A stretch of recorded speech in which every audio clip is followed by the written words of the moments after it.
Quiero ver la que seguramente es la única copia existente del segundo libro de poética de Aristóteles. Ah, Guillermo, qué magnífico bibliotecario hubierais sido. Tened. Aquí está vuestro merecido premio. Leedlo.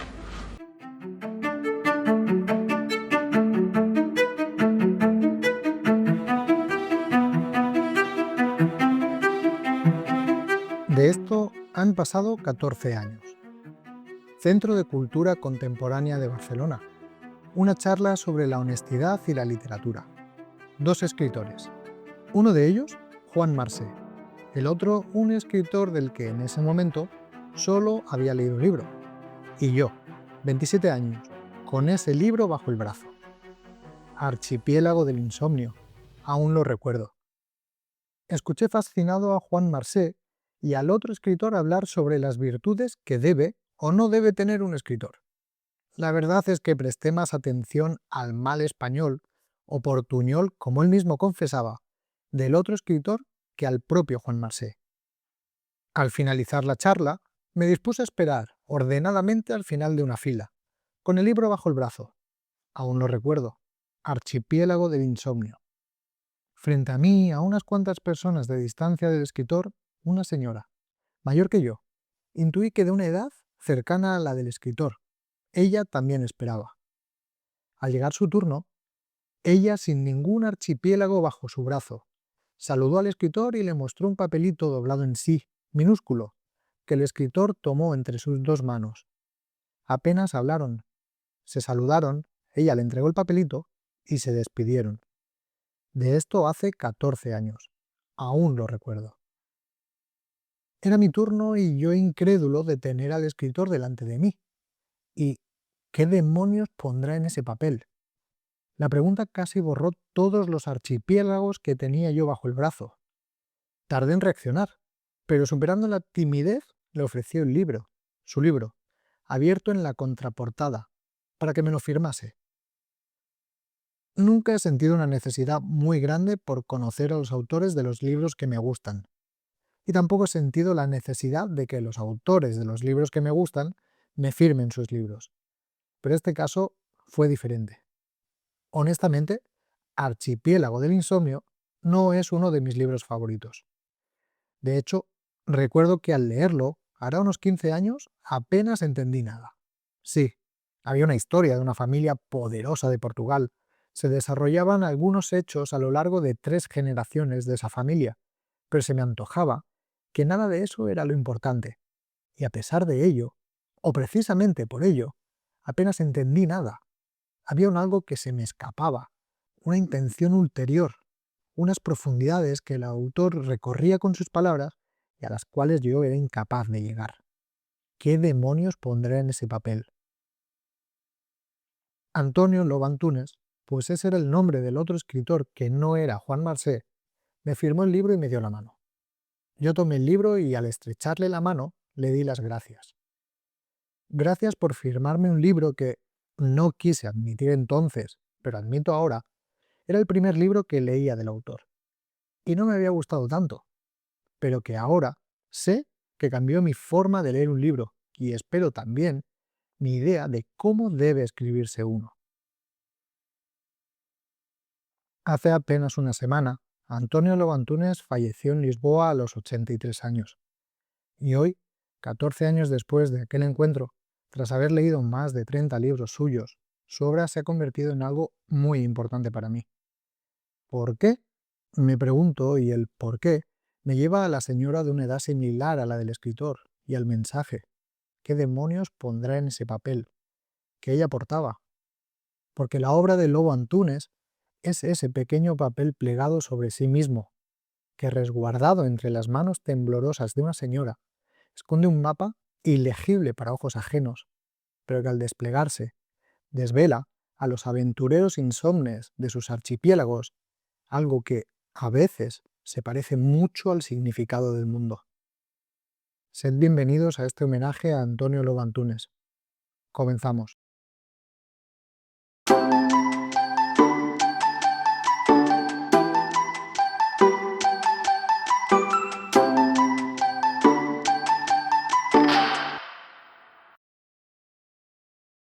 mí las historias no me interesan un pito. Si quiero leer una buena historia, voy a leer Simón o García Márquez, tiene una o dos buenas. No me interesa un pito, las historias son para las abuelitas. Que no me interesa nada. Lo que me interesa es meter al mundo, todo el mundo entero entre las cubiertas de un libro. La historia no me da igual. El trabajo con la palabra, es eso que me interesa. Bueno, y el libro ha sido un suceso muy grande. ¿Seré capaz? ¿Seré capaz de ser capaz? Y solo al estar seguro de no ser capaz, solo cuando el reto me parezca perdido, intentaré llevarle la contraria. Cuando era estudiante de medicina me contaban que en otro tiempo quitaban las piedras de la vejiga por medio de un proceso llamado litotricia, que consistía en introducir en la uretra una especie de tenaza y después, a ciegas, aplastar las piedras, lo que, como es lógico, pocas veces se conseguía. Escribir es un poco eso, solo que tenemos que resistir hasta aplastar todas las piedras. No hay compulsión ni inspiración que valga, hay oficio y método. Y ni siquiera es romántico, son los brazos sucios hasta los codos. Pero de momento estoy sentado en la silla. Cuando no me vean ahí, me encontrarán dando martillazos como un poseso debajo del coche, de modo que solo tengan que entrar en él y engranar los cambios. Y si consigo que funcione de verdad, en un instante se encontrarán tan lejos que ni se verán ni a ustedes mismos. Leer a Lobo Antunes nunca ha sido fácil. El escritor portugués afirmaba que quien no inventa una nueva lengua, junta líneas, no escribe. Y dicha postura estética conlleva implicaciones muy serias. Desde el principio, esto es, desde sus dos primeras novelas, Memoria de elefante y En el culo del mundo, se percibe la obsesión de Lobo Antunes por ese elemento mínimo de la literatura que se encuentra antes incluso de la primera palabra, la emoción. Y puede parecer algo baladí, pero tras esta obsesión se esconde un ejercicio titánico e imposible. Ahondar con la palabra en busca de aquello que, precisamente, se encuentra antes que todas las palabras. El resultado de este esfuerzo es un fraseado complejo, que rompe la puntuación tradicional y que diluye el tiempo narrativo. La frase de Lobo Antunes es larga, sinuosa y llena de repeticiones. Frases que regresan, recuerdos que reaparecen, imágenes que se repiten. Como en los leitmotivs de Wagner. El sentido no aparece de golpe, se construye por acumulación. Esto es así ya en sus primeros libros, los que van desde el citado Memoria de elefante hasta su cuarta novela, Conocimiento del infierno, y se acentuará posteriormente en sus obras más maduras, llegando a un punto en el que la trama desaparece y deja en la página el trabajo desnudo de las voces tan identificativo de Lobo Antunes. Así que este pequeño homenaje contiene también una advertencia. Las novelas de Lobo Antunes requieren paciencia y constancia, pero lo que devuelven al lector es algo muchísimo más preciado. Y si queremos entender su literatura, hay que empezar por aquello que marcó sus primeros libros, una guerra.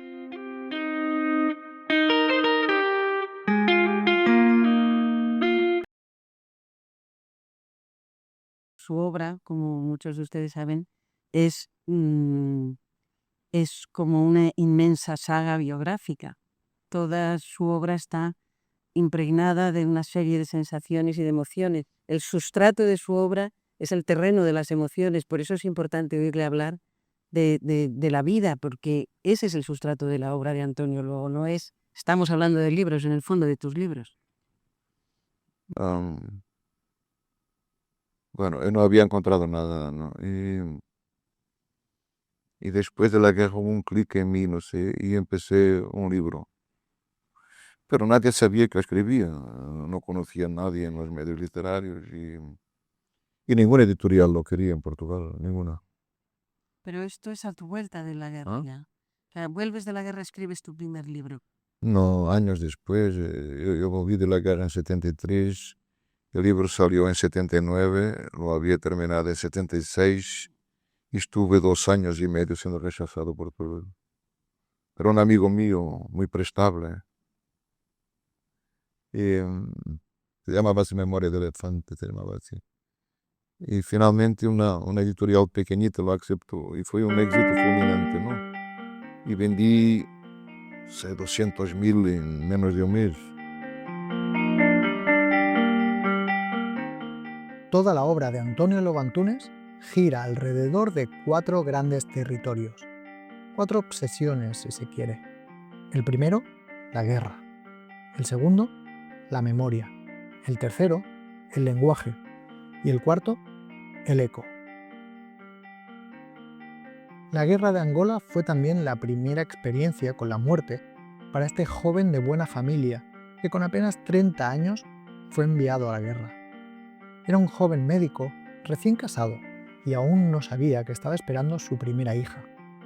27 meses pasó en Angola, y si traumática fue la experiencia que allí vivió, no menos traumático fue el regreso a un país que no quería oír hablar de aquellas situaciones de aislamiento, emboscada, bombardeos de napalm, cabezas cortadas. La guerra incomodaba a aquellos que no fueron a la guerra y también a los que fueron y habían tenido la suerte de volver. Esta herida marcará profundamente sus 4 primeras obras: Memoria de Elefante, En el culo del mundo, Acerca de los pájaros y Conocimiento del infierno. La herida de la guerra concede a estas narraciones un halo traumático. Los hechos se desfiguran y adoptan un aire onírico y barroco. Geografía y tiempo se tornan confusos, y la vivencia de la guerra es deformada en el mismo acto de narrarla. No hay rastro de testimonio ni pretensión de objetividad, solo alucinación y exploración, o mejor dicho, exploración alucinada del subconsciente de una generación marcada por la guerra. El segundo territorio es el de la memoria. Desde Fado Alejandrino, una de sus mejores novelas, hasta Comisión de las lágrimas, Lobo Antunes insistirá no solo en la memoria de la guerra, sino también en la memoria fracturada de Portugal tras décadas de dictadura salazarista, y el impacto que ésta tuvo en la constitución de la memoria colectiva portuguesa. En esta etapa de su obra, en la que podemos contar hasta 20 novelas y 4 libros de crónicas, Lobo Antunes escribirá siempre el mismo libro, intentando así ahondar en su tercer territorio, el lenguaje y su nexo con las emociones, lo que da lugar a una experimentación formal. Este libro, que son 20 libros, entre los que quisiera destacar Manual para Inquisidores, Tratado de las Pasiones del Alma y El Orden Natural del Mundo, es pura memoria reificada, donde voces sin cuerpo y recuerdos sin sujeto se superponen hasta formar algo parecido a la memoria de un país. Y el cuarto territorio de la literatura de Lobo Antunes es ese lugar extraño donde todas sus últimas novelas resuenan entre ellas y con el resto de su obra. No es medianoche quien quiere, para aquella que está esperándome en la oscuridad, la última puerta antes de la noche, etc. Los títulos de sus últimos libros son sintomáticos. En ellos encontramos una voz que se niega a apagarse, lanzando el mismo mensaje una y otra vez, quizá con menos fuerza que antes, pero con una calidez humana que solo aparece cuando un escritor sabe que su voz está destinada, tarde o temprano, a convertirse en eco. Eu só vou escrever mais 2 livros, este e outro, e acabou. E depois calmo de vez e não ouvir mais falar de mim. Nem crónicas, nem livros, nem nada. Isso para mim é muito claro. Portanto, queria... Este livro penso que sairá em 2009, depois queria fazer um livro em 2011 e depois calmo. Depois volta a ser como era antes da Memória de Elefante, em que escrevia os livros e já estava fora no fim. Não faço intenções de continuar a publicar mais tempo. São só mais 2 livros. Depois talvez junte 1 ou 2 coleções destas crónicas que saem e mais nada. Volvamos a Archipiélago del Insomnio. Cuando terminé la novela, como admití antes, apenas entendí nada de lo que había sucedido en ella, de los hechos que apenas se narraban, pero aprendí 2 cosas. 2 cosas mucho más importantes que la trama, si es que ese libro tiene trama, aún Hoy en día me lo sigo preguntando. Y parafraseo a Antonio Lobantunes. Entendí primero que escribir consiste en sacar a la superficie, porque si cogemos lo que está en la superficie, hacemos lo que se ve en las librerías y en las galerías, que presentan lo obvio, y lo obvio tiene éxito mientras el hoy es hoy. En cuanto el hoy es ayer, se pone rancio. Posteriormente, entendí que el reto de escribir es siempre cómo escribir, no de qué escribir, porque la palabra rosa no abarca todas las rosas del mundo, y ser consciente de ello empuja al escritor a luchar por encontrar la forma de mostrar la rosa de la forma más exacta. Consciente, eso sí, de que el resultado no nos dejará conformes, porque transmitir, y vuelvo a citar a Lobantunes, perdonad por abusar de vuestra paciencia hoy, lo que no tiene que ver con hechos, parece sencillo y no lo es. La lengua nos traiciona. ¿Es difícil su obra? Sí, sin duda, no voy a negarlo ahora. Pero todos y cada uno de sus libros enseñan con el paso de las páginas sus normas, sus entresijos, sus trucos y sus espacios iluminados. Y esta es otra lección que extraigo de la lectura de sus novelas, que una buena novela, que debe enseñar a leerla, que debe ser una puerta cerrada, irrompible, un misterio, pero también la llave que abre esa puerta y resuelve el misterio.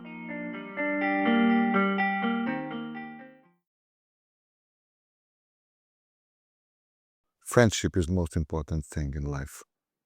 My grandfather was not an illustrated man. I never saw him reading a book. But he said me several times, and he was right. A man without friends is nothing. And he was right. A man without friends is nothing. So the good thing about books, perhaps the best thing, is the known friends you make through them. You know? You make through them. Emily Bronte, she's my friend. Chekhov, he's my friend, and so on, and so on, and so on. Easier friends than some of the living ones. Yeah. Yes. If you ask me what living writers do you like, Emily Bronte, she's alive for me. Let me ask you that question again. Pardon? Let me ask you that question again. What living writers do you like? That's a very tough question for writers. No. For me, these people are alive. And they will remain alive as long as I live.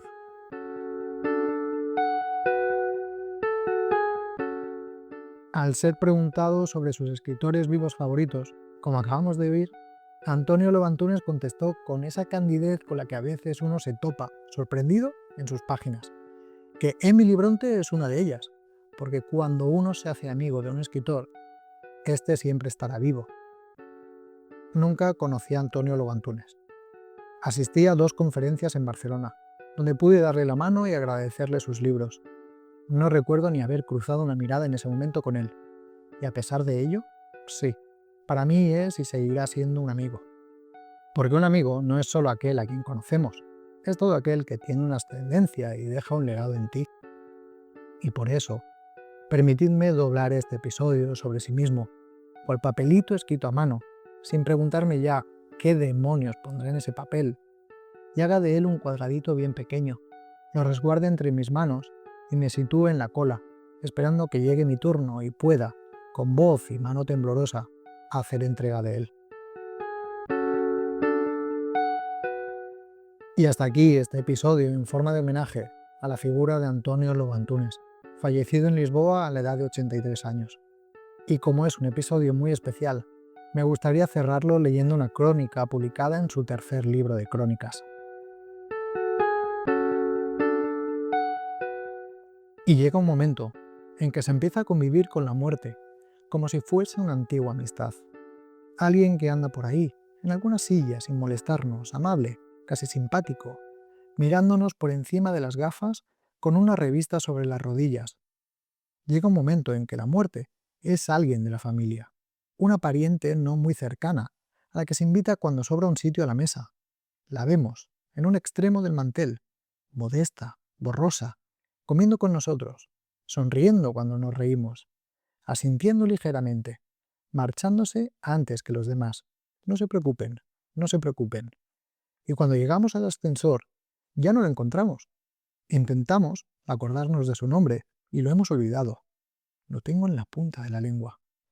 Buscamos en el álbum y es aquella persona de la última fila, en los retratos de grupo, medio borrosa por el tiempo o con demasiada sombra en la cara. Se ve un trocito de camiseta, el peinado compuesto, casi nada. Llega un momento en que la muerte empieza a convivir con nosotros. Se vuelve algo diario, íntimo. Está en el espejo al afeitarnos, en los gestos, en la forma de meter la llave en la puerta, entrar en casa, encender la luz, el sofá y los muebles allí de repente, y la muerte, a nuestro lado, calladita, usando nuestro cuerpo, nuestra tos, nuestra voz, pesándonos por dentro. Algo que he comido y se me ha quedado aquí. Llega un momento en que la muerte es el agua en un colador, el crujido de una cómoda, un adiós por detrás de los cristales.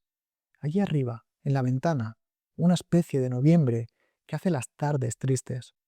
La sonrisa con la que se responde a las preguntas, los extraños en la pastelería, tan distantes, una chica que nos atraviesa con la mirada, la vejez que llega de repente. Al final soy viejo. Qué raro. El azúcar en la sangre, los problemas de hígado, el colesterol, la bilirrubina, el alma, quién sabe por qué, aplastada no sé dónde, palpitando cuando descubrimos una chaqueta que no nos sirve en el armario, una chaqueta que todavía ayer, o sea, hace 20 años, nos poníamos. Llega un momento en que el timbre de la calle, ¿quién será? Y nadie en el portero automático, nadie en el cuadradito en el que aparece. En blanco y negro la imagen en miniatura de quien llama. Pensamos, ¿quién será? Y de repente lo entendemos. Buscamos un rinconcito en el sillón, no el sillón entero, un rinconcito, con miedo de que aunque nadie, tablas curvándose por el peso, los flecos de la alfombra despeinados, parece que palabras y ninguna palabra. Llega un momento en que la muerte ni hola, siquiera porque no se dice hola a nosotros mismos. En vez de hola, anochece, nosotros ante el espejo al afeitarnos, y en el espejo nada más que los azulejos de enfrente, la repisa con unos frascos que no vamos a usar y que quizá quiera el marido de la asistenta, ayudándonos a ahorrar en la bolsa de plástico de la basura. Llega un momento en que la muerte es esto bajo los párpados, estas arrugas, este cuello, pequeños recuerdos de repente importantísimos, memorias que provocarían la risa a quienes están fuera, y para nosotros tan dulces. Llega un momento en que no se grita, no se protesta, nos quedamos mudos, sumisos, esperando, suspendidos dentro de nosotros mismos, como cigüeñas con la pata levantada. Llega un momento en que no hacemos ni una pregunta. Si le hiciésemos, ninguna voz respondería. Llega un momento en que me llamo Antonio Lobo Antunes. Y llamarme Antonio Lobo Antunes no tiene sentido. ¿Quién es ese? ¿Quién ha sido? Escribía, ¿verdad? ¿Qué escribía? Creció en una casa con una acacia. Un día desapareció, no volvió. Debe de estar en cualquier sitio. No importa. Llega un momento en que no llega nada.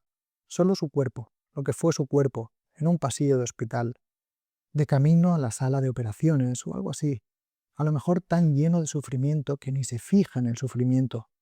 No lo cojan de la mano, no hablen con él, déjenlo, ¿en qué pensará, qué deseará? Llega un momento, señoras y señores, en que la muerte no es una persona de la familia, esa pariente no muy cercana a la que se invita cuando sobra un sitio en la mesa. Llega un momento en que nosotros somos esa pariente, en un extremo del mantel. Nosotros, que nos marchamos antes que los demás. No se preocupen, no se preocupen. Nosotros en la última fila de los retratos de grupo, borrosos por el tiempo, con demasiada sombra en la cara. Llega un momento en que no somos la cara, somos la sombra en la cara. Llega un momento en que se acabó la cara, se acabó la sombra. Llega un momento en que la casa vacía, un libro a medias, el bolígrafo sobre la mesa, inútil. Llega un momento en que el teléfono insistiendo, desesperado, en que los ojos secos. Llega un momento en que no hay momento, en que la bolsa de suero deja de gotear, en que el asombro no se ha transformado aún en disgusto, en que algo me sustituye, algo con ropa mía que se atornilla en una caja. Llega un momento en que este sol, sin mí, después de empujar al perro atropellado hasta la cuneta. Noite de saudade, és ferida que não quer fechar. Se fecho os olhos, vejo cais, vejo-te a embarcar. Velha jukebox, canta o nosso refrão. Eu finjo que não ouço, mas treme a minha mão. Gente entra, gente sai, ninguém ocupa o teu lugar. Na montra a chuva me